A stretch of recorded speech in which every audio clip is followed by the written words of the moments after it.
દાનવીરોની ભૂમિ તરીકે ઓળખાતા કચ્છ જિલ્લામાં જે કામ સરકાર નથી કરી શકતી તે દાતાઓના સહયોગથી કરવા માટે અનેક સંસ્થાઓ સેવારત છે। તે પછી પશુ સારવારની વાત હોય કે માનવ કલ્યાણની, કચ્છના અનેક દાતાઓએ પોતાની દિલેરી દર્શાવી કચ્છમાં સેવા કાર્યની જ્યોત અખંડ રાખી છે।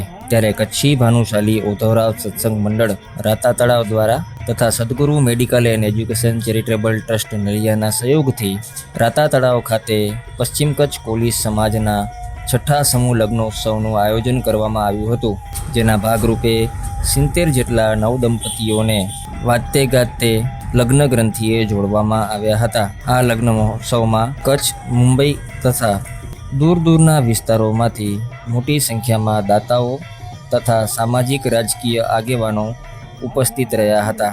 લગ્નોત્સવના મુખ્ય દાતા એવા રાજેશ શામજીભાઈ નંદા પરિવાર બીટા દ્વારા સમગ્ર લગ્ન મહોત્સવનો ખર્ચ ઉપાડવામાં આવ્યો હતો અને જેમ પોતાની દીકરીના વાતે ગાતે લગ્ન કરવામાં આવતા હોય તે રીતે સમગ્ર લગ્ન મહોત્સવનું આયોજન કરવામાં આવ્યું હતું। જોકે ન માત્ર લગ્ન મહોત્સવ પરંતુ અબોલ જીવોની ચિંતામાં અગ્રેસર એવી રાતા તળાવ સંસ્થા દ્વારા વધુ એક આવકારદાયક કાર્ય શરૂ કરવામાં આવ્યું હતું। આ માટે રાતા તળાવ ખાતે ગાયો માટે અબડાસા વિસ્તારની અને કચ્છની પ્રથમ હોસ્પિટલના નિર્માણ માટેનું ખાતમુહૂર્ત કરવામાં આવ્યું હતું, જેનું કામ આજથી શરૂ કરવામાં આવ્યું છે। તો ન માત્ર હોસ્પિટલ પરંતુ જે રીતે સરકાર દ્વારા અબોલ પશુઓની સારવાર માટે એમ્બ્યુલન્સ શરૂ કરવામાં આવી છે તે રીતે અબડાસા વિસ્તારમાં પણ તમામ પશુઓ માટે આધુનિક હોસ્પિટલ સાથે વિવિધ સુવિધાઓથી સજ્જ એમ્બ્યુલન્સ સહિતની આરોગ્ય સુવિધા ઊભી કરવામાં આવશે। કચ્છના અબોલ જીવોની ચિંતા કરીને શરૂ કરાયેલા આ કાર્યની સરાહના થઈ રહી છે અને ભવિષ્યમાં અબડાસા અને તેની આસપાસના વિસ્તારના પશુ તથા પશુપાલકોને તેનો મોટો લાભ મળશે। પહેલાં તો કોલી સમાજનું સમૂહ લગ્ન એમાં 70 કેન્દ્રાઓ છે અને એના સાથે જે ગૌનું મટલીસ હોસ્પિટલ બનશે। એના જે દાતાર છે દીપભાઈ શંભુરામ ગજરા, કચ્છગામ દોણાઈ, અને બધા દાતારો અલગ અલગ રીતે જોડાયેલા છે। ગાંધીગામના ચાંદ્રા પરિવાર જોડાયેલા છે। દરેક દાતાર અનેક સંખ્યામાં બધામાં જોડાયેલા છે। મંદિરમાં કહો કે વિકાસના કહો કે હોસ્પિટલ કહો, કારણ કે હોસ્પિટલ પણ અમે 2 કરોડનું આ ટાર્ગેટ છે, એમાં દાતાર પાસેથી 1 કરોડ ને 55 લાખ રૂપિયા લીધા છે અને એ બધું દરેક રીતે દરેક દાતારો જોડાય છે પણ આગળ પાછળ બધાને દાતારોને અમે મોકો આપશું, કારણ કે આ પહેલે આજે ભૂમિપૂજન થયું, કોલી સમાજનું જે સમૂહ લગ્ન થયો છે, ચાંદ્રા પરિવાર જે દીકરીઓને કન્યા આપી છે, કન્યાઓને કન્યાદાન પણ કર્યું છે।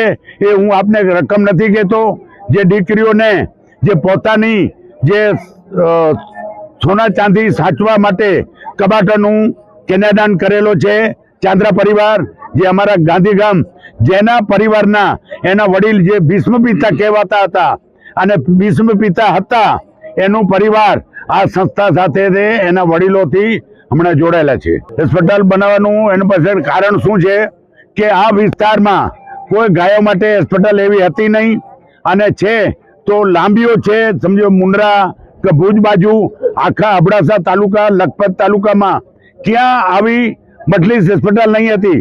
માણસો માટે તો બધા સગવડ કરે છે પણ ગાયો માટે મટલીસ હોસ્પિટલ બની રહી છે। એનું કામ આજે ભૂમિપૂજન થયો, કાલથી કામ ચાલુ થઈ જશે। લોકોને એ અપીલ કરશું કે ક્યાં પણ જ્યારે અમારે હોસ્પિટલ બની જાય ત્યારે ક્યાં પણ કોઈ પણ જીવ હોય અને એ દુઃખી હોય ને બીમાર હોય તો અહીંયા પહોંચાડી દો। અમે એમ્બ્યુલન્સ બી રાખશું, અમને ફોન આવશે એટલે એમ્બ્યુલન્સ ત્યાં એ ગાયો માટે પહોંચી જશે। જેવી રીતે માણસો માટે એમ્બ્યુલન્સ જાય છે તેવી રીતે ગાયો માટે પણ એમ્બ્યુલન્સ જશે। આજના પ્રસંગે ખરેખર એક અદ્ભુત અને મલ્ટી સ્પેશિયાલિસ્ટ આખી અબડાસા તાલુકામાં ન હોય એવી આઈસીયુ હોસ્પિટલ ઊભી કરવામાં આવી રહી છે। હોસ્પિટલો તો ઘણી છે પણ આ રીતની બધી ફેસિલિટી જ્યાં સર્જરીથી લઈ નાના મોટા ઓપરેશનથી લઈ અને બધા ટાઈપની ટ્રીટમેન્ટ પ્લસ બધા ટાઈપના એનિમલ જે બી કહેવાય, ગાય હોય કે બીજા બી અન્ય જાનવર હોય, એની બી અહીંયા સારવાર કરવામાં આવશે। અને એક મલ્ટી સ્પેશિયાલિસ્ટ એટલે આ લગભગ સૌથી મોટી હોસ્પિટલ બની રહી છે, જેમાં અલગ અલગ ડિવિઝન કામ કરશે. 24 કલાક આ હોસ્પિટલ કાર્યરત રહેશે અને કોઈ પણ પશુધન, ગાય હોય, ભેંસ હોય, બકરી હોય કે પછી અન્ય કોઈ બી પશુધન જેને સારવારની જરૂર છે અબોલા જીવને, તો અહીંયા ટ્રીટમેન્ટ પૂરેપૂરી મળશે. અને આ કાર્ય બાપુએ શરૂઆત કરી અને અમે દાતાશ્રીઓ, ખાસ કરીને મારા દીપભાઈ આનો લાભ લીધું. ખરેખર આવો મોકો બધાને નથી મળતો, કારણ કે અબોલા જીવની સેવા કરવાની છે. આવી મલ્ટી સ્પેશિયાલિટી હોસ્પિટલ જો ઊભી થાય છે તો આગળ જતાં કચ્છ એટલે લગભગ 50% પશુપાલન પર ચાલતો જિલ્લો છે. જેમ કે બન્નીનો વિસ્તાર છે, આપણે અબડાસામાં બી ખેતી એટલી નીલોતરી નથી, એટલે વધુ પડતું આપણે પશુધન પર ડિપેન્ડ છીએ. તો પશુધન માટે આવો કાર્ય ઊભો કરવું સરકાર તરફથી આમ તો જરૂરી હતું, પણ આપણે બી સરકારના ભાગ છીએ. એટલે ખરેખર દાતાશ્રી પ્લસ રાતા તળાવ સંસ્થા, પદરામ સત્સંગ મંડળ અને સદગુરુ મેડિકલ ચેરિટેબલ ટ્રસ્ટે આ બીડો ઉપાવ્યો છે અને બધા દાતાઓ એમાં સહકાર આપ્યો. બહુ જ ટૂંકા સમયમાં અને જલ્દીથી આ હોસ્પિટલ ઊભી થઈ જશે એવી અમે અહીંયા તૈયારી કરી રહ્યા છીએ. અને આજે ભવ્ય રીતે અમે ભૂમિપૂજન સંપન્ન કર્યું અને બધા લોકો અહીંયા હાજરી આપી. સાથે સાથે આજે સમૂહ લગ્ન બી અહીંયા છે, તો એ કહેવાય ને એક 4 ચાંદ લાગી ગયા હોય એવું અહીંયા આનંદદાયક વાતાવરણ છે. તો સંસ્થા વતીથી અમે ખરેખર ભગવાનને એક ધન્યવાદ કહી રહ્યા છીએ કે આવો મોકો અમારી સંસ્થાને મળ્યો અને અમે નિરંતર આવા કાર્ય કરતા રહીશું. નામ નરેન્દ્ર વાલજી, પાંચવાણી, ગામ કોટડા, એડોદર. અમે આ સંસ્થામાં જ્યાં 3 વર્ષ દુકાળ પડ્યો ત્યારથી અમે જોડાયેલા છીએ.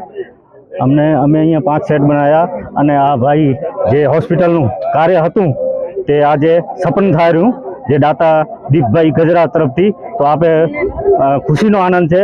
અને નિયાણીનો પણ અહીંયા કાર્યક્રમ ચાલુ છે. ગાય અને નિયાણી બેનો અહીંયા સંગમ થયો છે આજે, અને આ પવિત્ર જગ્યા ઉપર જે ભૂમિપૂજન થયું છે અને દીપભાઈ ગજરાભાઈએ જે આપને સહયોગ આપ્યો સંસ્થાને, તો એનો ખૂબ ખૂબ આભાર. જય માતાજી, જય ગૌ માતા. જય ગૌ માતા.